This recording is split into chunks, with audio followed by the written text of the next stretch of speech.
Inside the prison drug trade, the dark truth about life behind bars. Before we step into tonight's story, remember this. The truth behind prison walls is darker than most people can imagine. If stories like this fascinate you, make sure you subscribe, like, and share your thoughts in the comments. Because what you're about to hear isn't fiction. It's a real story about power, corruption, and the dangerous drug trade operating deep inside one of America's most notorious prisons. The alarm started screaming just after dawn. Inside the massive concrete compound of the Baltimore City Detention Center, correctional officers rushed through steel corridors as inmates shouted from behind their barred doors. Something had gone terribly wrong during the night. A man had been found unconscious in his cell. At first, guards assumed it was another overdose. Drug use inside American prisons wasn't new. In fact, most correctional officers had grown used to the quiet reality that drugs somehow always found their way inside. But this time felt different. When medical staff arrived, they discovered something that instantly triggered panic among prison administrators. The man lying on the floor wasn't just another inmate. He was connected to one of the most powerful gangs operating inside the prison. And that meant retaliation was coming. Within hours, investigators from the Federal Bureau of Investigation began receiving urgent reports from Maryland officials. Violence inside the facility was escalating. Prison intelligence officers were intercepting whispers about drug shipments, secret relationships with guards, and a criminal network that seemed far larger than anyone had imagined. At the center of those whispers was a man many inmates referred to only as the Mayor. His real name was Tavon White. And despite being locked behind bars, he appeared to control almost everything happening inside the prison walls. White was the leader of a powerful faction of the Black Guerrilla Family, a gang originally formed in the 1960s that had spread through prisons across the United States. Inside Baltimore City Detention Center, White's influence had grown into something extraordinary. According to inmates, nothing moved inside the prison without his approval. Not food, not phones, and definitely not drugs. Investigators would later discover that heroin, marijuana, prescription pills, and even synthetic drugs were flowing into the prison almost daily. But the shocking part wasn't just the drugs themselves. It was how they were getting inside. The first clues began appearing when prison officials reviewed surveillance footage from the night before the overdose.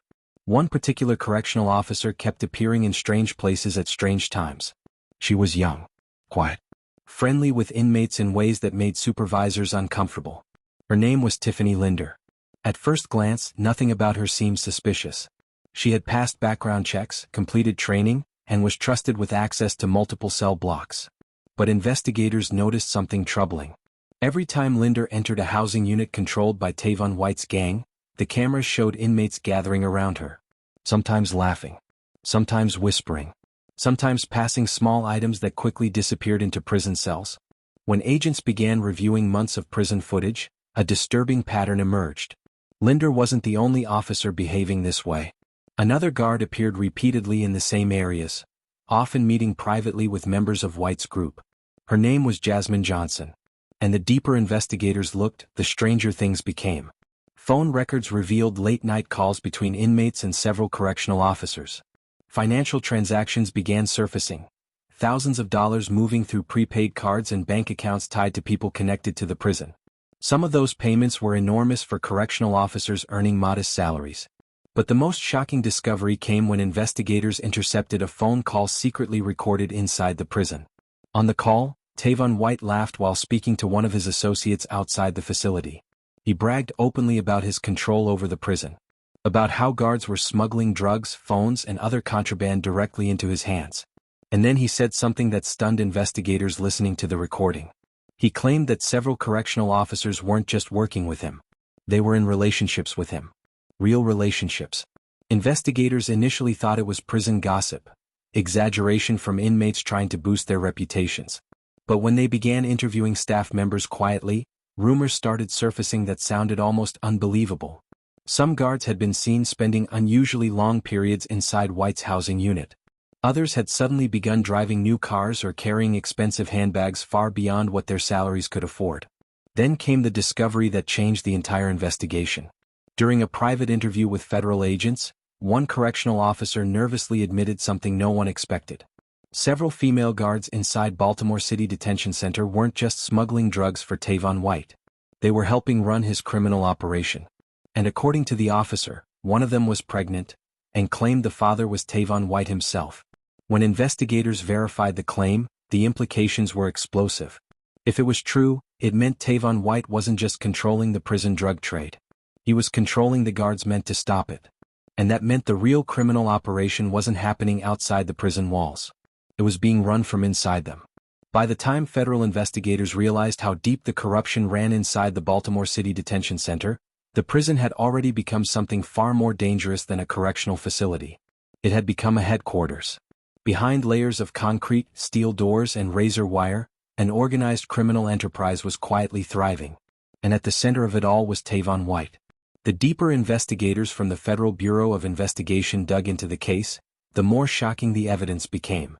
Phone calls secretly recorded from inside the prison revealed that White was operating almost like a CEO.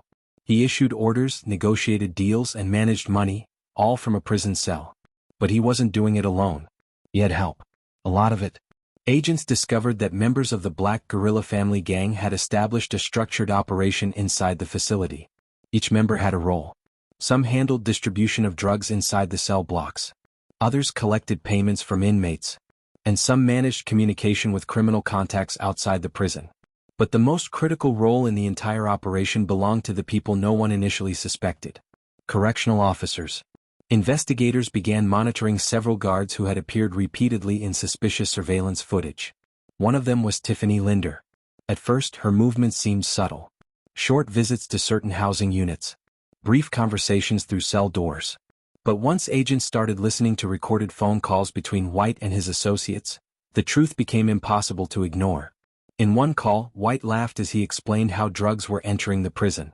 "Everything comes through my girls," he said. Agents quickly realized who he meant. Multiple female correctional officers had developed close relationships with White and his gang members. Some of those relationships had turned romantic. Others were purely financial. But all of them had the same result. Contraband flowed freely into the prison. Heroin, prescription pills, marijuana, and perhaps most valuable of all, cell phones. Inside a prison, a single smuggled phone could be worth thousands of dollars. It allowed inmates to run illegal operations, threaten witnesses, coordinate drug shipments, and maintain control over gang members on the outside. And according to investigators, Tavon White had access to dozens of them. Through hidden recordings, agents heard him calmly discussing drug prices with people outside the prison walls. He negotiated payments. He threatened rivals. He even organized violence when someone refused to cooperate, all while sitting in a prison cell. The operation had become so successful that the gang was reportedly earning tens of thousands of dollars every month. But the investigation took an even darker turn when agents began examining financial records.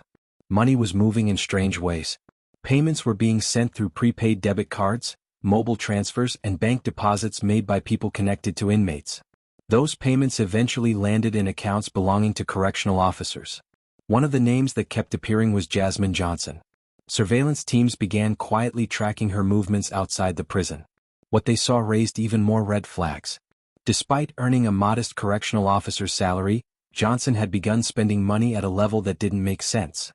Expensive shopping trips, large cash withdrawals, frequent visits to luxury stores. And investigators suspected they knew exactly where the money was coming from. Meanwhile, tension inside the prison was getting worse. Other inmates were beginning to realize that Tavon White's gang controlled the drug supply inside the facility. Anyone who wanted access had to follow their rules. Those who refused often faced brutal consequences. Fights broke out in housing units. Contraband searches began turning up increasing amounts of drugs and phones. Prison administrators were starting to panic. But the most explosive evidence came from something investigators had secretly been building for months. A series of wiretaps. Agents had obtained authorization to monitor phone calls connected to several inmates and suspected staff members. What they heard was staggering. In one conversation, White casually discussed how a guard would deliver drugs during her next shift. In another, he joked about how prison management had no idea how much control he really had. And then came the call that stunned everyone listening. During a conversation with an associate outside the prison, White began bragging again. But this time the topic wasn't drugs. It was the guards. He laughed while explaining that multiple correctional officers were in relationships with him. Then he made an even more shocking claim. 2 of them, he said, were pregnant. Investigators listening to the recording went silent.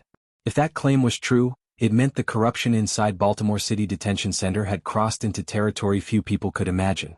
Federal agents immediately began verifying the information.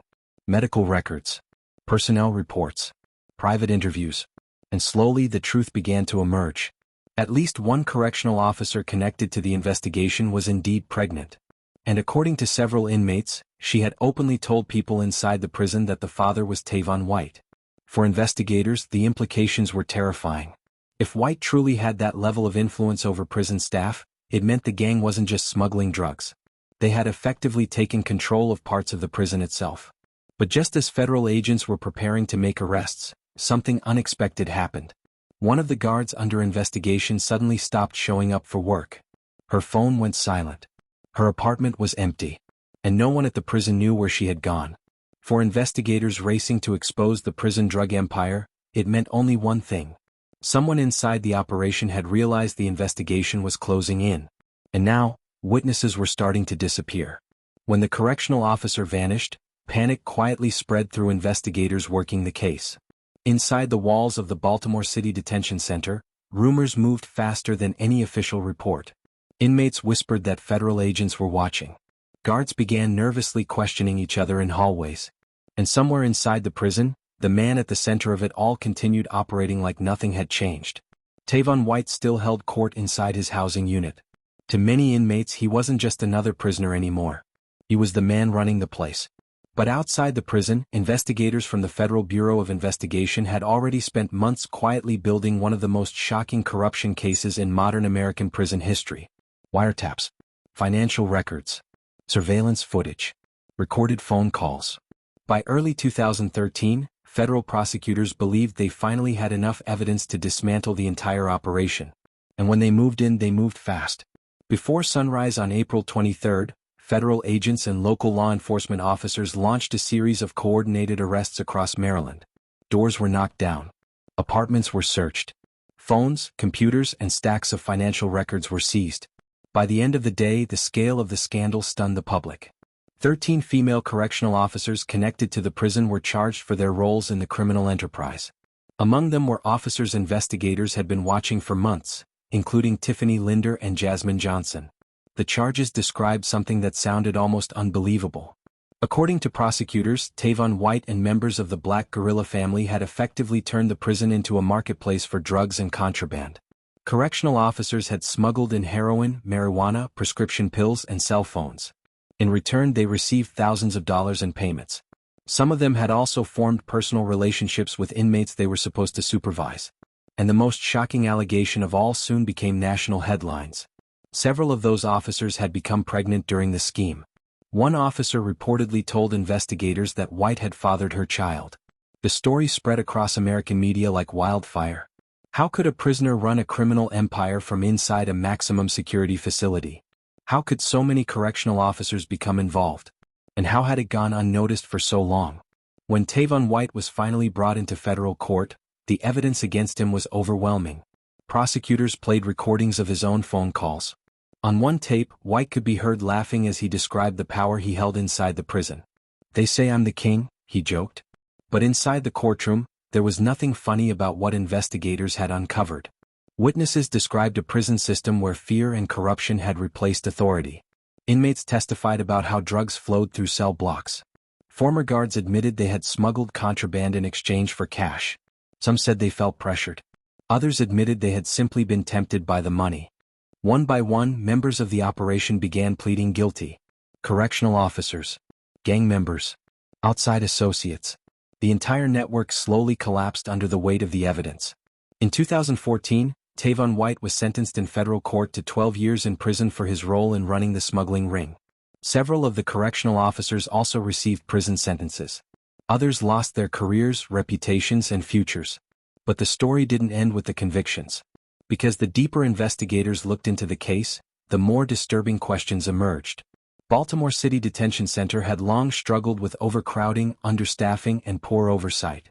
Some officers working there had received minimal training. Others had been hired quickly just to fill empty positions. The environment created conditions where manipulation, corruption, and desperation could grow. And Tavon White had exploited every weakness. Even today, the case remains one of the most shocking examples of corruption inside an American prison. A place designed to contain crime had briefly become a command center for it. And the people responsible for maintaining order had helped the operation thrive. But perhaps the most chilling part of the story is this. For months, Tavon White ran his empire in plain sight. Inmates knew. Some guards suspected. Whispers spread through the prison halls. Yet the operation continued, day after day, behind locked doors and steel bars. It's a reminder that sometimes the most dangerous criminal networks aren't hiding in dark alleyways or secret locations. Sometimes they're operating inside the very institutions meant to stop them. And if this story felt intense, remember this. Cases like this aren't rare in the world of crime. There are many more stories just as shocking, hidden inside the justice system itself. So if you want to hear the next one, make sure you subscribe, because the next case might be even darker.